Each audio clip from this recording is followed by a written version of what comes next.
Hey guys, in this video I'm gonna go over my league starter for 3.26, and if you're looking to play a simple and fast melee build that doesn't use any war cries or slams, this might be the build for you. It's gonna be a Bladestorm of Uncertainty Slayer, and I think this transfigured Bladestorm is the best non-slam melee skill for league start at least, and in this version I'm using some cheap uniques with good synergy to get a lot of DPS early on, while still being tanky with 7 endurance charges and Overleech from Slayer. First off, to level this build, you're gonna use Spectral Throw right away after Hillock from the vendor, together with Momentum and Chance to Bleed support. You also want to pick up Sniper's Mark, Frost Blink, Precision Aura, and Leap Slam with faster attack support as you go. You can use Dash until you get enough intelligence for Frost Blink from like a Lapis Amulet. At level 12 you can switch to Sunder linked with Ruthless and Chance to Bleed or Momentum depending on your colors. Also get Intimidating Cry and Blood and Sand from the vendor when you switch, and drop Sniper's Mark. In Act 2 you can get Herald of Ash and Poacher's Mark and Blood Rage if you have enough alterations. Here you can also replace Chance to Bleed with melee physical damage support, or Close Combat instead of Momentum if you still have red-red-green links. In Act 3 is where you can start playing regular Bladestorm. You want to link this with Close Combat, melee physical damage, and Fortify support. But you only get Fortify if you choose to do the library quest, otherwise you can get this in Act 5 from Lily and just, if you have 4 links, use another gem like Momentum or Life Tap or something like that. In Act 5 from Lily you can also get Arctic Armor, and that's pretty much all the gems you're going to be using in the campaign. So your leveling tree is going to look something like this. You start out here. If you're struggling early on, you can take this Fury Bolts while you're playing Spectral Throw around like Brutus or something if you don't have a weapon upgrade or you really need a strength. But you're going to have to spec out of these later.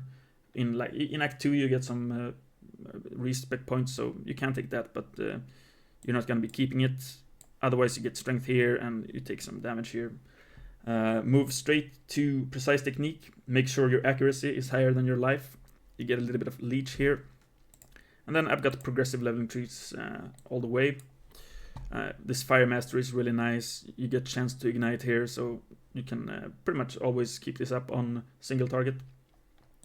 We will be using Axes during the campaign, so we got this Axe Master here for Rage, Onslaught and Kill. For your first lab, you're gonna take Bane of Legends. Then we start going down here for this two-handed mastery.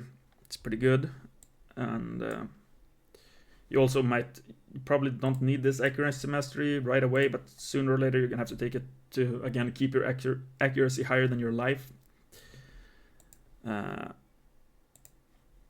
Then just taking some more Axe nodes here. Rage, Intimidate, Endurance charge on Kill here is nice, and 1 minimum. And then when you're finishing the campaign, your second lab is going to be Headsman, by the way, but yeah, when you're finishing the campaign, your tree is going to look something like this. And you can play Axes for like early mapping. That's what I did. It feels pretty good as long as you have a decent axe. You can you're not gonna have any problems like in white maps or doing the first lab. And when you do the third lab, and when you do the third lab, you get Overwhelm, and that's when you can remove Precise Technique and start playing Crit. And you spec out of the these little axe nodes, and you take these sword nodes. You can keep this little axe mastery for a little bit if you want.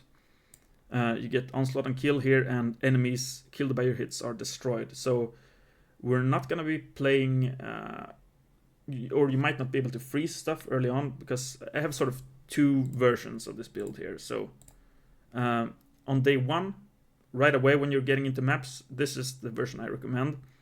Using Maligaro's Virtuosity to fix your crit multi, and using something like Doomsower. It's just a decent, unique sword that you can easily get. That's gonna do enough damage to carry you through early maps. And yeah, when you're using Maligaros, you don't need to worry about crit multi, so you just mainly focus on taking crit on the crit chance on the tree. And yeah, this version doesn't have any cold damage unless you're using a rare sword with cold damage. You're not gonna freeze things, which means stuff like porcupines can be pretty dangerous if you don't have corpse destruction. But otherwise, yeah, you want to remove this, and you can get onslaught from here. You can get onslaught on boots enchant as well. But yeah, it's you can keep these axe nodes for a little bit if you want. As you progress, your tree is gonna look like this. So you get your 4th lab for Masterful Form, and you want to start taking max frenzy charges here, which will also increase your endurance charge max. And you're gonna get a tankier, and yeah. So this is for level 82, seems about right. Maybe you're gonna be a little bit higher level. If so, you can start taking these nodes here. They're not super efficient when you have Maligaros, but you're gonna take them anyways later. So yeah, if you have mana issues, you can take this. If you get like good jewels, you can take here. But yeah, pretty much. So that's the first setup. So by the way, for gems, I also have a leveling setup here and a bunch of leveling nodes. So you have the gem leveling setup and the early map setup. So yeah, early maps for the items and for the gems, and that pretty much corresponds to these two trees. And this is like, yeah, just day 1 early on. By the end of day 1, you can probably transition to the main version of this build. And it really just comes down to getting a couple of unique items that we have here. And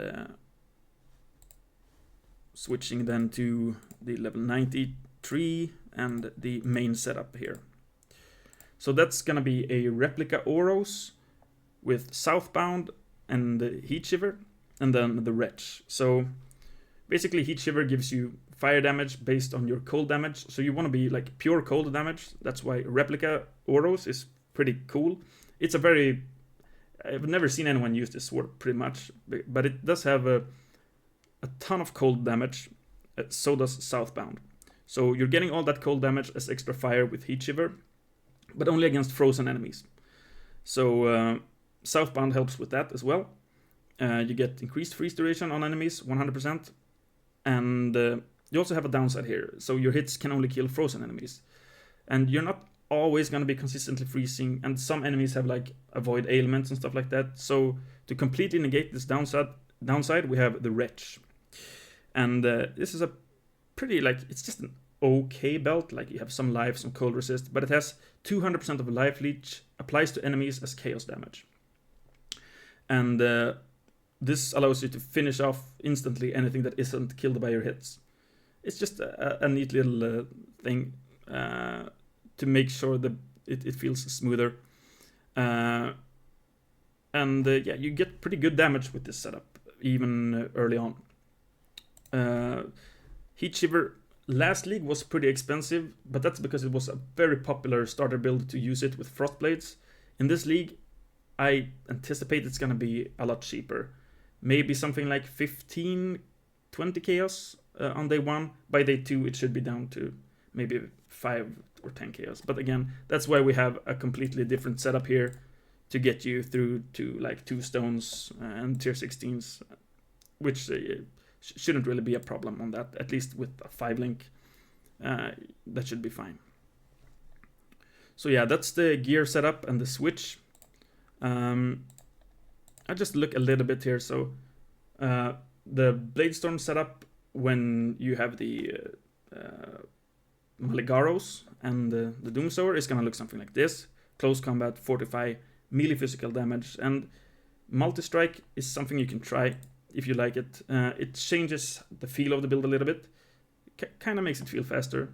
So yeah, you can try it. Otherwise, you have something...